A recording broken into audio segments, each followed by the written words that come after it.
নমস্কার বন্ধুরা, শুভ সকাল। পুষ্পর বাঙালি হেসেলে আপনাদের সবাইকে স্বাগত। আজ আমি বানিয়ে দেখাবো ভোলা বেগুনের ঝাল রাঁধুনি বাটা দিয়ে। তো চলুন রান্নায় যাওয়া যাক। সবার প্রথমে মাছের গায়ে দিয়ে দেবো আমি লবণ আর হলুদ দিয়ে মাছগুলোকে একটু ভাজা করে নিয়ে আসবো। কড়াইতে দিয়ে দেবো মাছ ভাজার জন্য তেল। এবার লবণ হলুদটা ভালোভাবে মাছের গায়ে মাখিয়ে নেবো। দেখুন বন্ধুরা, তেল খুব ভালোভাবে গরম হয়ে গেছে আর বেগুনটাও কেটে নিয়েছি এরকম লম্বা লম্বা করে।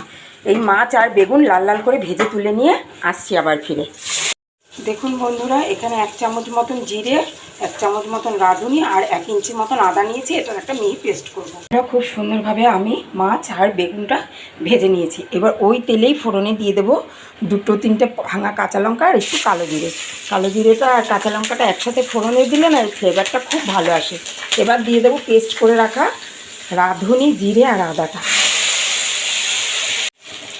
এই সময় মিক্সির বাটি দিয়ে একটু জলও দিয়ে দেবো, দিয়ে পরিমাণ মতো লঙ্কার গুঁড়ো আর হলুদ গুঁড়ো দিয়ে দেবো।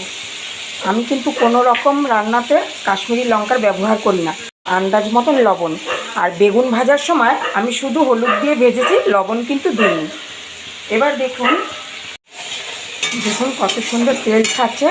এই সময় দিয়ে দেবো বড় বড় টুকরো করে কেটে রেখেছি 2টো টমেটো।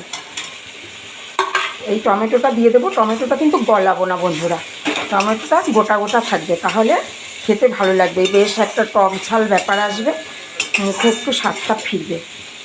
এবার দিয়ে দেবো পরিমাণ মতন জল। মশলা কষানো হয়ে গেছে, তেল ছাড়ছে। এই পরিমাণে আমি গ্রেভির জন্য জল দিয়েছি। এবার ঢাকা দিয়ে ফুটতে দেবো জলটা 2 থেকে 3 মিনিট। দেখুন বন্ধুরা, ঝোলটা কি সুন্দরভাবে ফুটছে। এই সময় আমি দিয়ে দেবো মাছ আর বেগুনটা। এর যে কী স্বাদ, একবার বানিয়ে না খেলে বুঝতে পারবেন না। গরম গরম ধোয়া ওঠা ভাতের সাথে অনেক সুন্দর লাগে এই রেসিপিটা খেতে। একদম কম তেল মশলা দিয়ে দেখুন কত সুন্দর এই রেসিপিটা দেখতে, কি ভালো লাগছে বন্ধুরা।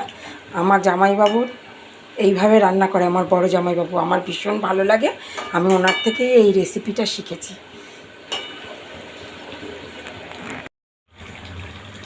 দেখুন বন্ধুরা, কত সুন্দর মাখো মাখো হয়েছে।